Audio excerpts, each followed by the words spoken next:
Oh man, it's not been too bad. I mean, I'm in Charlotte, North Carolina, if you guys didn't know. So Mecklenburg County shut down the parks for a little while. When they didn't shut them down, they closed them to parking, so you could still get to a couple courses. Neighboring counties were still open, so I'm still able to play a little bit. So I can, practice putt. Can do right now. You've had a couple different putting challenges, the global pandemic, perfect putt, etc. So just kind of trying to stay busy and stay disciplined. All right. So you did the global pandemic putting challenge. How did you do? I didn't do that one. I've done like the park challenge. There's a couple videos. I've got them on my buddy's YouTube channel, Road to 1000. Okay. I only reason I asked that was I did a couple putting challenges, various ones, and I was doing where you had to do the live, do like the Facebook Live, and Hmm. I think there's something about doing anything live. I couldn't make a putt for the life of me. Really? It was kind of a joke. It's I get up there, I putt, and I was feeling good. I felt warmed up. One doink, shut it off. 40 in a row. Like, Oh, that's and right. I With that one, it's like if you miss the first one, that's it, right? yeah, and a couple other ones. But even like I did another one with the 360, but I recorded myself and I did it on one shot, and it was the same thing. I couldn't make the shot. But as soon as that camera was off from the 20 feet, it was no problem. Just Even when banging I it did the out. 360, I was missing. I didn't really miss the first station, but I was missing the second, third station. I turned it off, did it two more full cycles. I didn't miss a putt until I got to the fourth station. And Oh man. I was like, I'm going to be a sucky player if I'm ever good enough to be on Jomez. Oh my goodness. So, which I've actually been on Jomez before, and I sucked. But it was, yeah, something about being on camera, and I was just, uh, I've always been curious as I've heard a bunch, not a bunch, but people talking during this Corona pandemic stuff, if they've had that problem putting, and there's been a few people who've had that same problem. So get those Oh, I'm camera sure. jitters. I'm sure there's definitely some reactivity to being filmed. I've been on a couple of videos, and I wouldn't say that they're all the greatest, but it's definitely something you can learn from. Absolutely. So, what do you do? What do you do when you're not disc golfing? But I'm not disc golfing. I'm a behavior therapist, a behavior analyst. Actually, I graduate tomorrow with my master's in professional behavior analysis from FIT in Melbourne, Florida. Congratulations. I appreciate it. Yeah, graduation got canceled, but Oh, my wife is amazing. So, during the quarantine, we've been able to spend a lot of time together, which is great. I do miss my family and friends, so we're going to do like a little Zoom after party after the virtual commencement, which is really nice. okay. My youngest daughter's graduating, and yeah, they're kind of both in that same boat. So in your new field that you're getting ready to graduate, was is that an essential job? Has that been affected at all by the Corona stuff, or would everything have still been okay in that situation? For sure. Yeah, we are considered essential. We typically work in close proximity with our clients. I primarily work with individuals with autism. A lot of early learners, 3 to 7 is probably the most common age range. So we can't really exercise social distancing. So right now I'm just doing telehealth. It's a lot of parent training. Some of the parents are getting really involved, which is amazing, and kind of running some of the programs that we do. A lot of it's like skill acquisition and stuff like that, or social skills. So I've been able to make that okay. Obviously, that's not going to be appropriate for everyone, but hours are still decent. I work for a great company. It's a great field. I've been in it for about this will be 7 years now. Okay. Well, one of the things, and I kind of told you, and just to kind of remind those that are listening, is one of the things I like to do with Trilogy Talk is I like to introduce anybody who loves the game and loves the brands like we do. You're sponsored by DynamicDiscs, which we'll talk about a little bit, but maybe not a lot of people know who you are. I mean, I think you have kind of a niche in an audience with a little bit of collecting and throwing, and you're starting to do some video. But tell everybody out there who don't know who you are, how did you get started? What's your disc golf story? My disc golf story is I started in 2007 with my brother and our two like best friends at the time. Their father came back from, I think it was like Atlanta, where he tried disc golf for whatever reason, brought back his starter pack and was like, here, you guys should, get outside. And, we played a lot of golf together at the time. So we we're like, okay, disc golf kind of makes sense. We'll go out and try this disc golf thing. And we were just absolutely terrible. It was so bad. We didn't like watch any videos on how to do it. So we were just like grip locking it here, shanking it there. We watched some guy practice putting at this park, and he was making like 15-foot, 20-foot turbo putts, like, just banging them out. And we just thought he was God. Like, we thought that was incredible. Like, okay, so this is how you're supposed to do it. You take the disc like this, and you throw it like a frisbee, and yeah, it just got worse. But when you do things with your best friends, you're gonna have fun no matter what. So I wouldn't say I was like instantly hooked. So I did, I was like, well, I think I can. I want to beat my brother, obviously. Being the younger brother, you got to be competitive. So I watched some YouTube videos. It was, I think, the super old like Discraft videos with like Robbie Bratton throwing like Anheuser's at the toboggan course, 500 feet up a hill. So I went and bought a bunch of discs, and I was like, I'm gonna go to a field, learn how to throw far. After about 6 months, I was throwing 425, throwing like predators on Anheuser, which is basically kind of like a felon. So the distance came pretty quickly. With the backhand, sidearm was pretty natural. I always thought it was kind of similar to a golf swing, just the way that you take it back on one plane, and that's changed a little bit, obviously, since I've, my form's gotten better. But, the first couple of years, I'd say I played off and on. I started 2007, went to college from 2009, 2012. I played my first tournament in 2011, which was Hall of Fame as advanced. So kind of just jumped right into it and played a few tournaments here and there. I wouldn't say I'm like the most traveled player, but I've been playing pro for a good number of years now, and yeah, it's just one of those things that in college I played competitive golf and stopped that in 2011, and I was like, well, I'm just gonna go play disc golf. So it was kind of at that point I was like, I could give this a go and be like a kind of like a semi-pro, Have you always been in North Carolina? Yeah. Okay. Where are you at in North Carolina? I'm in Charlotte. Okay. So Rennie? So Yeah. I think that's the only I think that is the only course I've played. I've been there. I've been to USDGC a few times, and I feel like I've been to North Carolina twice, and both times I've played Rennie. So well, that's good. It's a great course. I mean, it's kind of like a little longer than I'd say traditional like Charlotte area or North Carolina golf, but it's a great course. So what'd you think of it? And I loved it a lot. I mean, it's the reason I played it the first time because I'd always heard so much about it.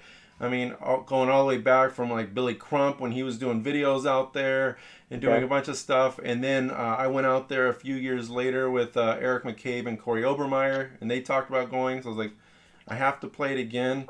I've talked about that course a few times, and there's a hole. I know you know the hole. You can tell us what hole number that is. But for those who haven't seen it, there's a hole that is on the side of this big bank cliff, and you have to, when you're throwing it, you're pretty much going over the corner of it, and it's sitting up surrounded by wood railings. You know what hole I'm talking about? Are you talking about 18? I don't know the number. I thought it was earlier on. Oh, okay, that's 2. Okay, yeah. So yeah, and if you putt down, I mean, it's just a straight drop. Oh, yeah, it's definitely 2. Like two's pins over here, and then you've got 18 like right over here as well. So you can kind of see down 18, but they both have kind of similar greens. Yep. Both have drop offs, but 2 does have the railing and like the wooden front on the part. Well, now that I'm kind of saying it out loud, and I guess I don't know 100% that this is accurate, but I feel like it's like a disc golf valley hole in the sense that I feel like I was so close to the wood that when I was putting up, I could barely see the basket. Like for sure. Yeah. Yeah, you don't want to be short. I've seen people throw like thumbers or tomahawks from down there. You go to putt, you hit there's like a little like what's it like a wire, almost like wires, like little bars you sometimes have to putt through. Yeah. People hit those, it goes down, rolls behind them, that type of thing. So definitely, you can see some crazy things happen out there. Okay. Well, you're a 10-12 rated player. So you started in 2007. You started playing in 2000, or your first tournaments, PDGA, at least with a number, in 2011. Saw you have a couple wins. I saw that you've had some years where you've played 15 tournaments. I think last year, you saw you only played a couple, 2, 3, something like that. I only played 2, and okay. The most tournaments I ever played in 1 year was 9. Okay. I believe. That was 2018. Okay, yeah, the year before.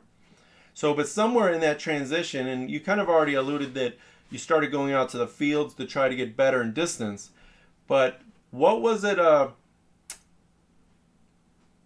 to think of the right words. So somehow you propelled to the 10-12 rated. I mean, so what did it take for you to kind of get to that? Well, one was playing tournaments. I mean, if you want to increase your rating, you have to play tournaments, and things have always kind of taken priority. I took last year off, only played 2 tournaments so I could finish my master's. Like I said, I had 1 class left this spring, knocked it out. So you've got to prioritize that. You've got to play. It's hard to boost your rating if you only play like the little local C tiers. Mm-hmm. You got to play those bigger tier events. You might have to travel a little bit.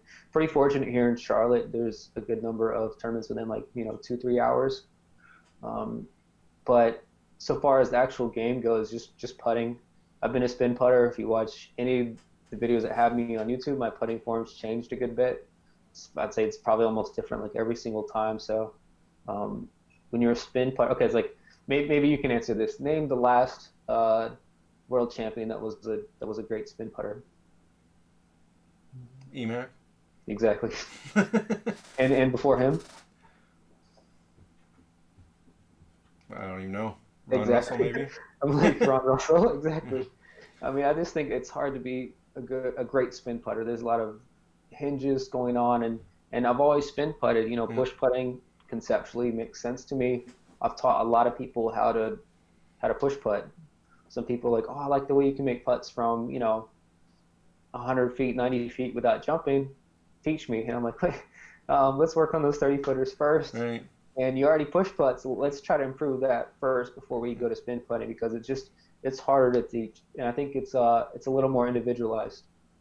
Yeah, I'm a spin putter, but I think that's just kind of like Emac. It's growing up in the Kansas wind and just kind of learning to control that. But I can only do it from about 50 with that before I have to start jump putting. So, but I've also learned that that's just where my comfort zone is in there. So now North Carolina is a hotbed for disc golf, and I've always really enjoyed watching that and seeing that. And you get to compete with, Schwebe and Barry Schultz. I'm originally from Wisconsin, so actually when I was growing up, Barry Schultz was still around there. But there are a lot of 1,000-rated golfers. That's got to make it pretty challenging. You got your rating up, but there's a lot of good disc golfers there. Yes and no, and that's funny. Somebody tagged me on Facebook it was like around the time of USDDC. Like, I think Schroeder's like the highest rated local that doesn't tour. All the other 1,000-rated guys in Charlotte, or I guess like the Charlotte area, they're on tour. You've got Great Issue, he's gone. Yeah. Austin Turner. You've got Barry, MJ, Schwebe's like Raleigh. A couple guys from Raleigh, Nathan Queen. You've got all these guys, and they're all on tour. This is what they do professionally, so it is kind of true. I'm the one guy that's not on tour. So, if you're talking about local competition at local tournaments, whatever, they're off playing like the NTs, and that's what I was trying to hit this year. I was like, I finished my masters. I'm gonna play a lot of the big tournaments. I had everything mapped out, and then coronavirus. So just trying to make the best of it. But that was definitely my goal, is to play. If I can play 10 to 15 like large A tiers, NTs, DGPT events, whatever, or pro tour events, I'm happy. That's what I would love to do. Okay. So is it safe to say, once this stuff kind of starts to alleviate and go away, no matter how long it takes this year, that's kind of your goal, is to start getting some more tournaments under your belt? Yeah, pretty much. I mean, so far as the schedule goes, I think some tournaments might adjust the timing. I know Worlds is going to get rescheduled. Some of the other ones have just, I guess been canceled or postponed indefinitely. I'd say the ones with back-to-back weekends are going to be a little difficult for me with work. Be starting a new job soon. But I'm going to hit as many events as I can this year because everybody and their grandma is going to be out there trying to play. Yeah. I think that it's going to be hard to get in, but in the back of my mind, I'm like, okay, May 15th, registration opens for Idlewild, so I've definitely got those dates written down. I'm going to try to get into all the ones, and we'll see what the PDGA says. Yeah, I'm hoping. I'm planning going to Vermont to Smuggler's Notch in Okay. September. So kind of the same thing. I've been watching that. I'll be very surprised if there's a Worlds this year. I can't see that happening, but which is kind of sad if they can't have it. But I don't think they'll have it if they can't have international travel. And the international travel, I think, is what's going to be the hard part. What about USDGC? Have you ever tried qualifying for USDGC? Yeah, actually, I've Monday qualified more times than I would like to admit. Oh, okay. So you've got it. Monday, You've played it a few times then. yeah, I've played it, I think, 3 times. Okay. Yeah, 2016 was like I played that like right before I got picked up by Dynamic in 2017. I know I played with Melton on the card, and first time meeting him, obviously super cool guy, love him. And I was talking with Dixon, who was the team manager then, and Zach hit me up. I was like, yeah, man, Didi reached out to me, told him you're a gamer, et cetera, et cetera. So I was like, okay, this is something that's probably going to happen. It ended up happening, so I was really happy. But I guess that was kind of like my kind of breakout almost, first time playing a big event like that, and Rock Hill is like 30 minutes away, so I was able to get a couple practice rounds in. I did that 2016.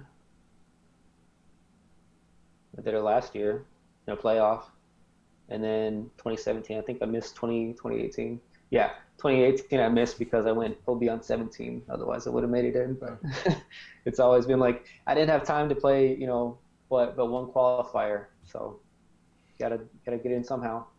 I think I've played it 5 times, and my best score I don't think will have ever even gotten in on a Monday qualifier. Like 68 is the best I've ever shot on that course, and any of the layouts or configurations of stuff. And I feel like it's always around like what 64. It's kind of the cuts usually somewhere in that area. I don't remember par. It's always like 4 down and Yeah, pretty much get you in. yeah, and I think pars. I think it's around 68, maybe 69, somewhere in that area.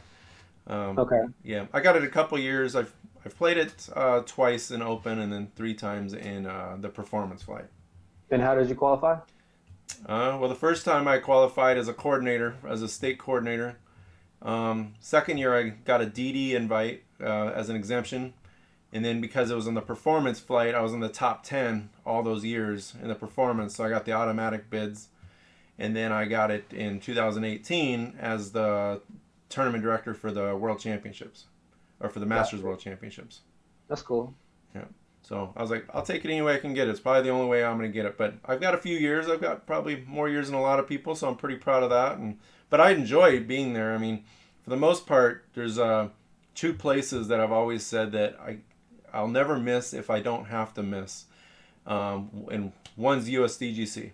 So the other is Sandy Point up in Wisconsin, Northwoods Open, which I've actually missed that one the last few years.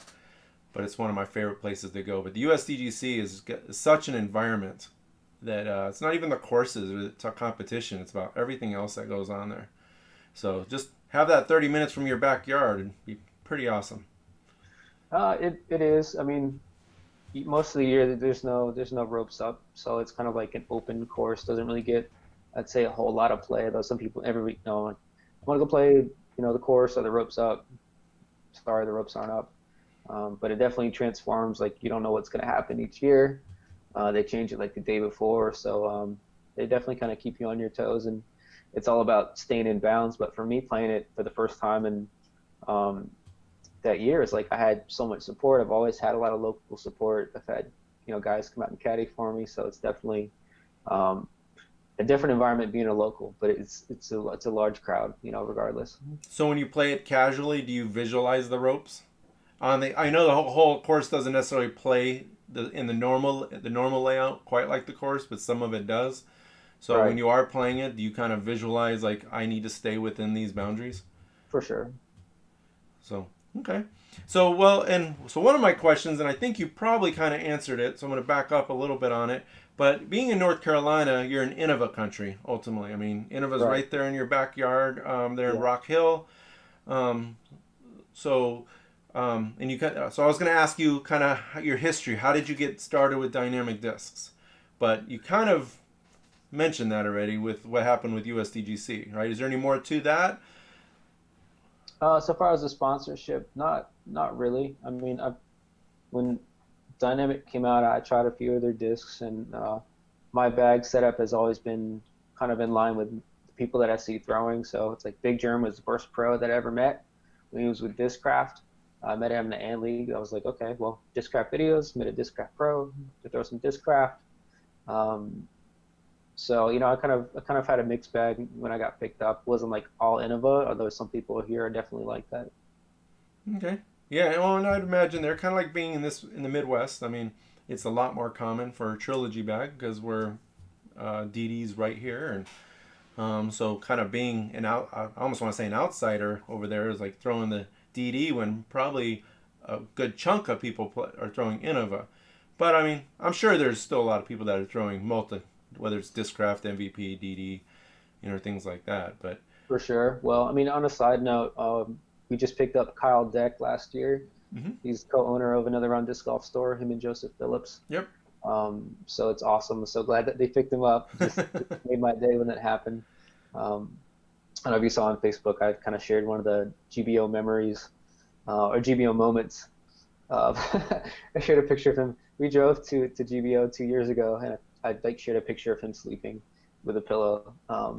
It's a crazy drive, crazy experience. But yeah, so I think at least there's two. I think there's maybe you've got Phil Cannon, who's lat. I think there's another guy, Jacob Sanders, that's on one of the Trilogy teams as well. So it's kind of, I'd say the environment is shifting a little bit away from everything being, just end of a country. Discraft selling a lot. I just know insight, from the store, kind of what sells. But yeah, it's, I give a lot of lessons. I've created like a mentorship program here in Charlotte. So having that, hands-on instruction, I'm able to say, here, working on hyzer flips, try this fuse. We're working on straighter mid-range shots, try these warships, that type of thing. So that's always been a great way to get Trilogy plastic into people's hands. And when it's done that way, it's going to stay in the bag, Absolutely. Have you, just speaking of kind of doing some clinic stuff or teaching, have you, during any of this Corona stuff, worked or thought about doing any virtual form checks and helping people? Not so much virtual. I like hands-on things. So I created the mentorship program. I was like, I'm going to cap it at 6 people locally. We've got monthly lessons. We've got drills. You're sending me putting statistics every week. So it's pretty structured. Most of those people have continued. I know a couple people dropped just out of health concerns, and that's fine. I picked up some other people. The way I have it set up, it's 6 months. So it's like January through June, July through December. So it's a pretty significant commitment. So the people that do that, they really want to improve. So I like that better than just a couple lessons here, a couple lessons there. But sure, I've had people, like, you want to send me a video? That's great. You want to know how to use the Propel? I got some videos I can send you. You can send me a video and that type of thing. But, really I'm just shooting videos with Corey on, his Road to 1000 YouTube channel, doing some fun stuff. We did the part challenge. Shot a review today of the Lucid X Justice compared to some other Justices. So I've got this baby right here. It's pretty cool, and it's it's beef. So Well, let's jump into that.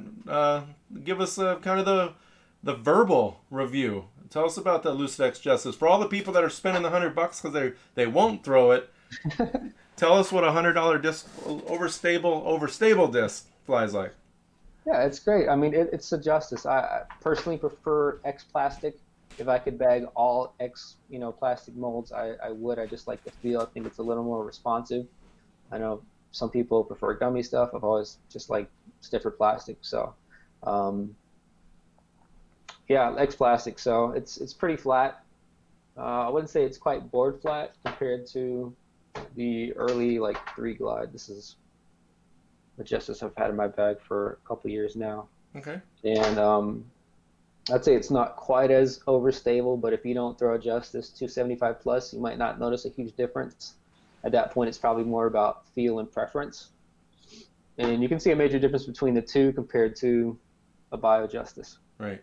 This one, actually, Kyle Deck gave it to me, and it's been beat up for a good number of years, so I don't feel like I would bag 3, Justices. I just have like the Bio, and then I'll just pick the X or the other Lucid.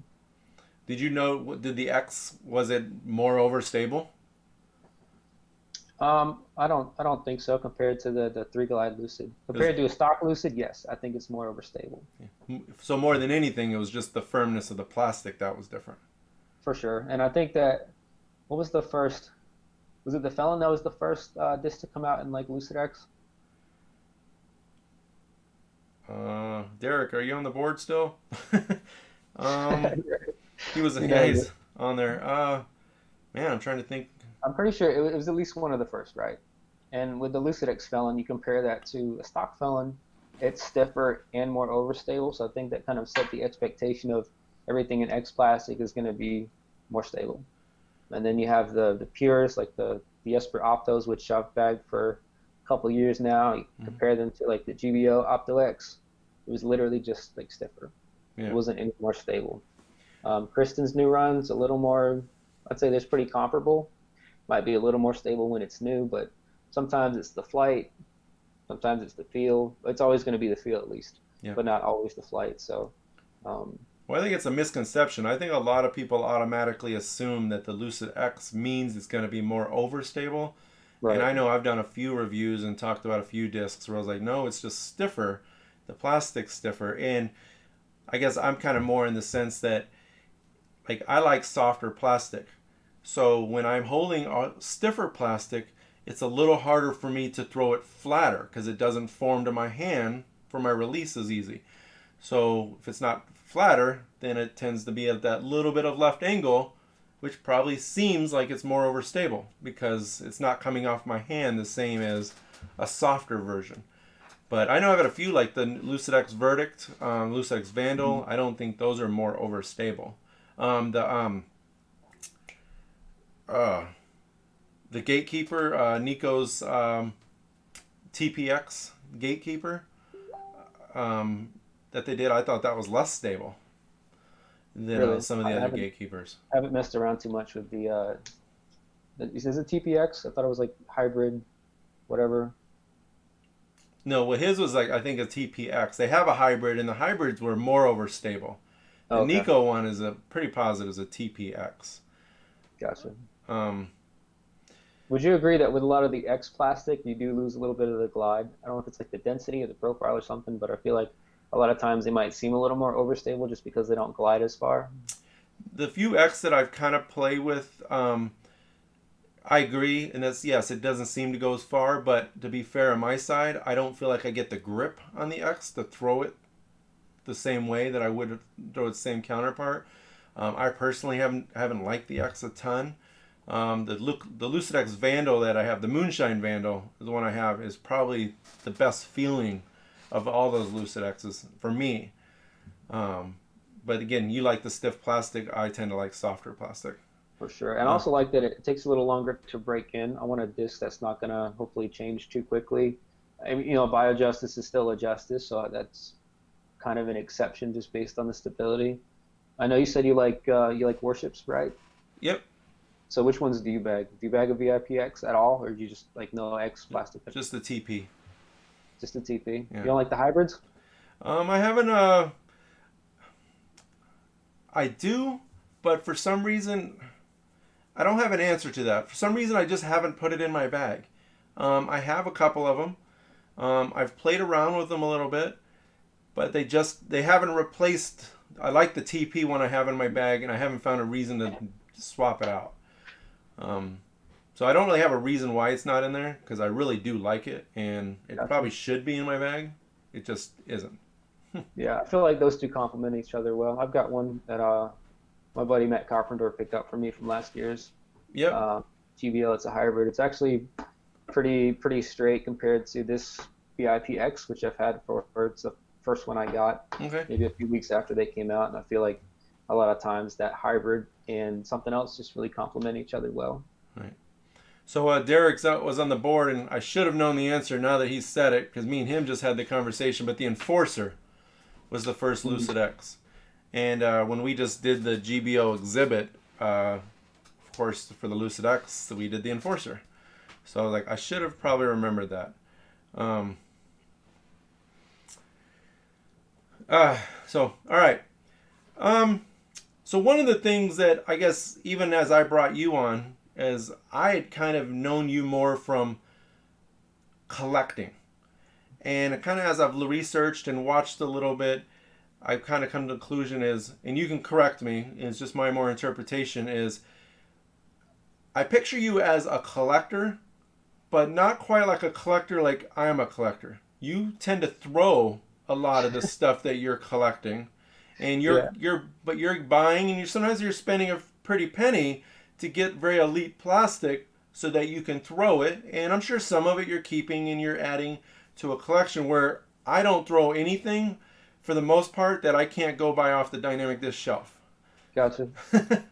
So would you call yourself a collector, or you just have high-end taste in your throwers? I think my wife would say I'm a collector.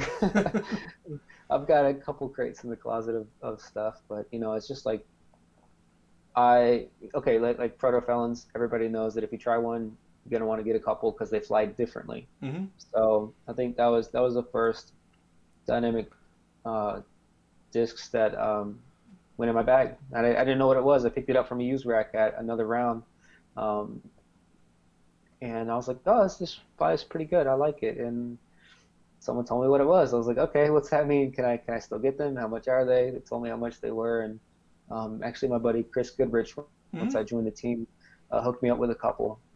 But it's like, yeah, I'm always going to throw that.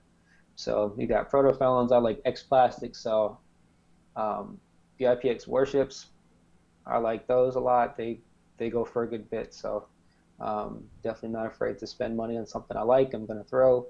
And I only if it's different than something else. If I can get a stock run like Raiders, got a couple right here. This is my new favorite run. It's the 160. Okay. Raider. It's got a nice pop top. So. Is that the Air Raider?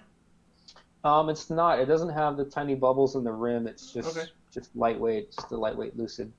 So I've got a bunch of those. Got a couple different stamps, and for me that's a stock run. So I went ahead and bought a box of those.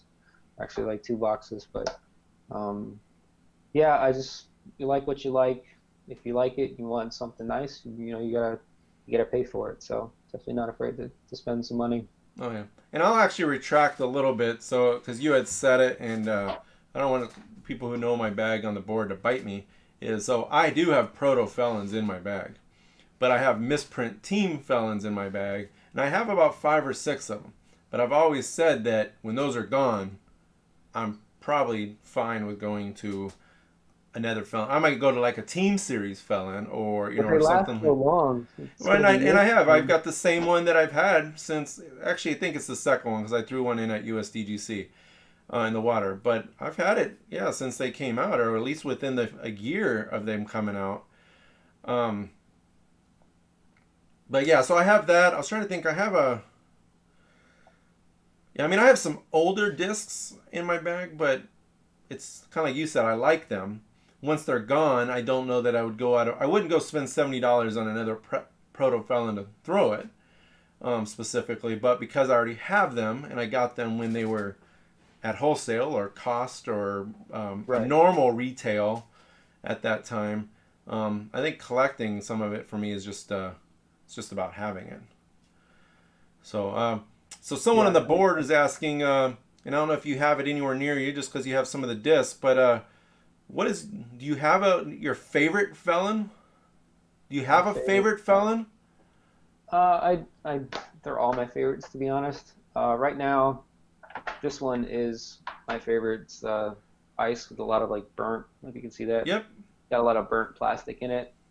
That one's probably my favorite. I got it as a blank, then I put a team stamp on it. So um, yeah, I think it's just a cool one. I don't know if that's the one the person's referring to, or if they know my bag, or if they know me. But most of the time, it's probably a beat up like green proto film, which I took out of my bag because I'm not gonna be throwing green or yellow right now. It's not the time of year to do that. Do you have a do you, is the clear one with the burnt is that your prize of your collection? Do you have a disc that you're just kind of like, you know what, this is my favorite disc?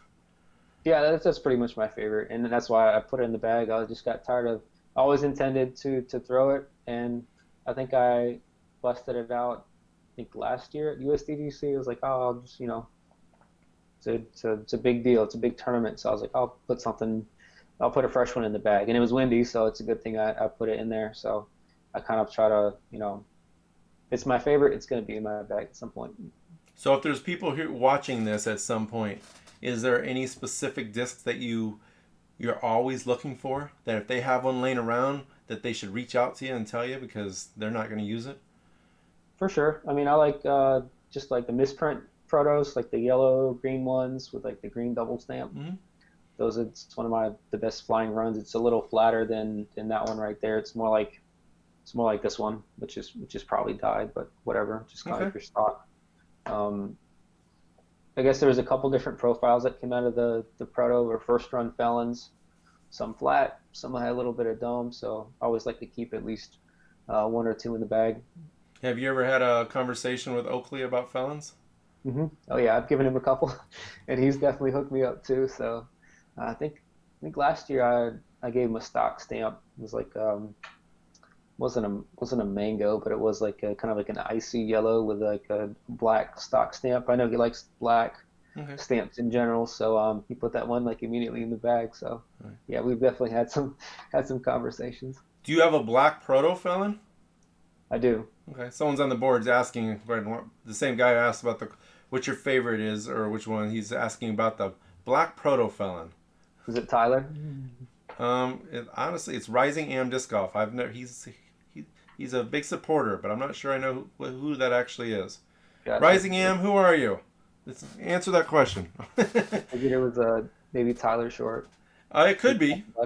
Few Actually, times. it wouldn't surprise me if that's Tyler, because Tyler does is pretty interactive with some other things that are going on too. Derek Brooker make a comment on just talking about collecting, or you kind of more like your nature of buying discs and throwing them, especially higher end. Says you're the reason people should collect, but because you throw it, you make the stuff more valuable. That's absolutely true. I mean, with regard to the black proto film, like I know Derek has one that's new. It's like, well, mine's used now, so his goes up in value, or blanks. Like when I take a blank like that and I stamp it, sure, it's definitely gonna make those a little harder to find.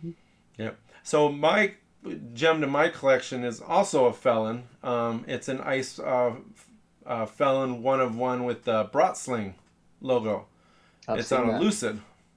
So that's kind of it's my gem, and it's one that I actually got from Derek, that he had gotten, and yeah, he let go to me as part of my collection, and so yeah, I've always really liked that. And then you're kind of talking about like you have the used black one, black felon. I have the Aviator plastic Justice. It's like 123 grams, and Yeah, I've seen those. The red one. a couple years ago, I bought one used. I've got at least one new one. I almost feel like I have two, but maybe the second one's the used one I have. But I bought it used, and I bought it just so I could throw it. And I took it to GBO a couple years ago, and I played like 3 or 4 rounds out at Hammond Park with nothing but that disc. And at 123 grams, it was still pretty beefy. But Really? yeah, I mean, yeah, I would throw it on an Annie. Like, I don't know if have you ever played Hammond at the No. low 9-hole course. So I mean, it's not a very far hole, 200 feet, and I'm throwing out an Annie, and it's still. Now by the end of that week, after throwing it for so many rounds and letting a lot of people throw it, it was definitely getting beat in and a lot straighter. by the end of it. So I haven't really played with it much since, but it was a lot of fun to play with during that time. So I can see if you got one used, throw it, see So what it does. so being that light, when it hit something, did the plastic like flake or like chip or anything? Was it just kind of beat up like a normal like lightweight disc? Yeah, it beat up like classic. I mean, Gotcha. I never got any big nicks or chunks in it, but I got some abrasion from like hitting the road or sidewalks and stuff like that. It sanded it down. But Gotcha. Yeah, I think I bet on one of those. It was a red. I think they're all, are they Dymax or just like kind of like a bar stamp, yep, like 75. And after that, I was gonna throw it. I was like, let somebody else take it. I think it went for probably close to 100. yeah. It was a fun disc. I wish they could produce it. I mean, just something that it was just fun. I don't really even know what purpose I would have had. Maybe kind of like the Exactly. Beetle. It served That a is the specific purpose. purpose, but maybe not something I would throw all the time. Right. So, all right. So I've had you on here about 40 minutes. So we're going to start winding down a little bit. But one of the things, again, a lot of people may or may not know you. You've kind of done this already, but give us a rundown of your bag. Okay. My bag it's I guess a little complicated, really. I think I'm a pretty versatile player, backhand, forehand, overhand. So I used to like only carry like a disc that I can do both with. Now I've kind of added in the Raiders, which I don't really need that often here in Charlotte. Like on most courses, I might throw like a high-speed driver forehand, but not really backhand. So I've got putt with daggers. Just pull them out right here. Got daggers for putters. I think if you're a spin putter, the dagger is pretty nice. It's nice and blunt, so it catches well. Definitely like that. I've got pures, suspect. I've got a VIPX harp, the justices, fuse warship, felon. I've got one getaway, so those are pretty much. I don't really throw a lot of. I guess I don't have like a maverick or anything like that. I just don't need that too much, especially with the forehand. So there's some, I guess, kind of odd slots or whatever. Then I go from that to defenders, or raiders, defenders, and then the beef like enforcers, lucid X, or first run, and a beetle. Can't forget the beetle. And the Beetle with baseball stamps. Nope, I took those back. I've got I've got this one. This is my baby. I've almost aced with it. But I tell you what, it is so much fun. I throw so many just pointless shots with it. I was playing with my buddy Phil Cannon, and I was throwing an upshot from like 90 feet. And they're like 100, what's like 145 to like 100, maybe 60 grams. Yep. Floated in there. I mean, it was just nose up like this coming at the basket. Hits like a little high, and the chains just go in. And when they moved out, they just pushed the disc right out. Like it doesn't hit hard enough from that distance to actually stay in. So I don't know if I'm gonna keep throwing those shots or not, but it's definitely fun just to watch it fly. Yeah, I don't know if you saw, I did a video, a challenge, a 9-hole challenge or 8-hole challenge actually with it. And Yeah. I had only thrown prior to that round probably less than a dozen shots with it. And, but man, I felt like I could do just about anything with it if I controlled it. I couldn't just like willy-nilly put a bunch of power on it. But if I could control it, I could get it to flip, I could get it to hyzer, I could get it to stall. hmm Just so many things you could do with that disc. So Do you um, have, I'm curious, did you have like an ultimate background? I didn't. No, I mean I played catch frisbee, and I've been playing for a long time, and a lot of years of just throwing an ultimate disc as a warm-up disc. I guess would be my biggest history with ultimate. I have played ultimate, but I don't have a history with it. But I have spent a lot of my early years sitting in a parking lot playing catch with a Ultra Star.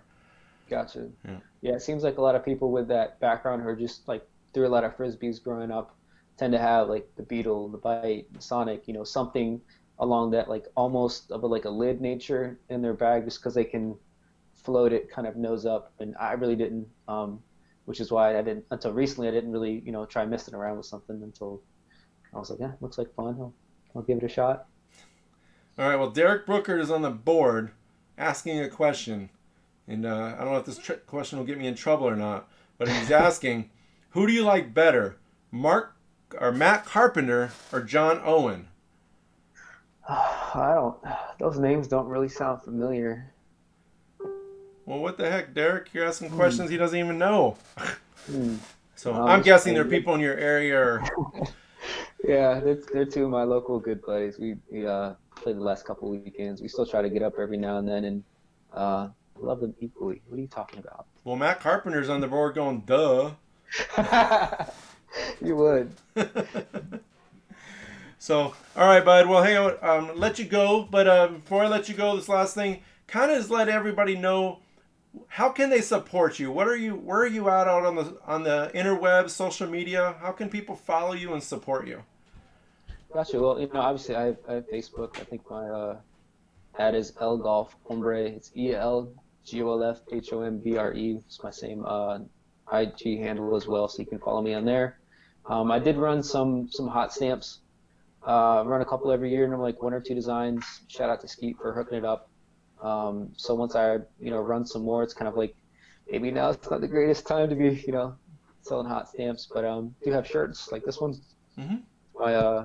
My design for this year, so Okay. got a couple of those left. So always appreciate the support. Okay. You have Instagram, YouTube, or anything like that, or Instagram and Corey does most of the videos on YouTube on his channel, okay. which is Red 1000. Okay. Well, everybody's watching. I'm going to put those links in the description, at least when this goes archived and it has all the details. So you'll have there and you don't have to try to remember how we pronounce this Facebook page. Or you can just search Steven Schroeder and. There's a couple of us. You gotta look for the profile picture though. I've got the Team Duty whatever on there. Yeah, he's got the red and blue DD jacket. I think I'm the so far as PDGA. There's a couple Steven Schroeders, and one of them I met in Dallas, Texas, which is actually where I'm from. He's definitely not my doppelganger, more of what you expect from someone with a last name like Schroeder. But I think I can say I'm the best Steven Schroeder that's a disc golfer. There you go.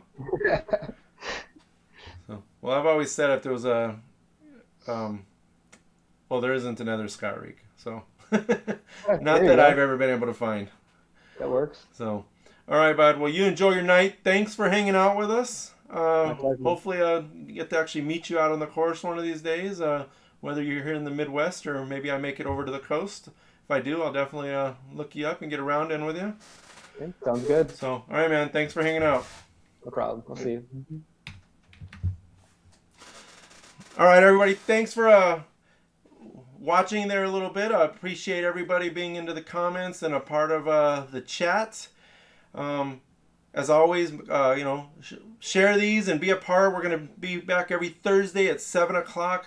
I kind of said a little bit at the beginning, but I didn't turn my mute off for about the first minute of it. So those who missed out in the beginning, but basically what I was saying there was Tuesdays were kind of bonus as we're getting busier into the schedule and as some of the stuff's getting back to normal in life. Tuesdays are going to be a little bit harder for me, but we will stick to the Thursdays at 7 o'clock.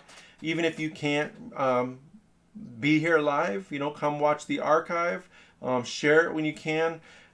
Trilogy Talk's all about fans for the fans, and we're only as good or can only be as good to the Trilogy Nation as the people who are supporting it. So I'm going to let everybody go. But like always, like, share, subscribe, contribute in those comments. Let's keep building that Trilogy Nation together. And until next time, share the Trilogy love with the world. See ya.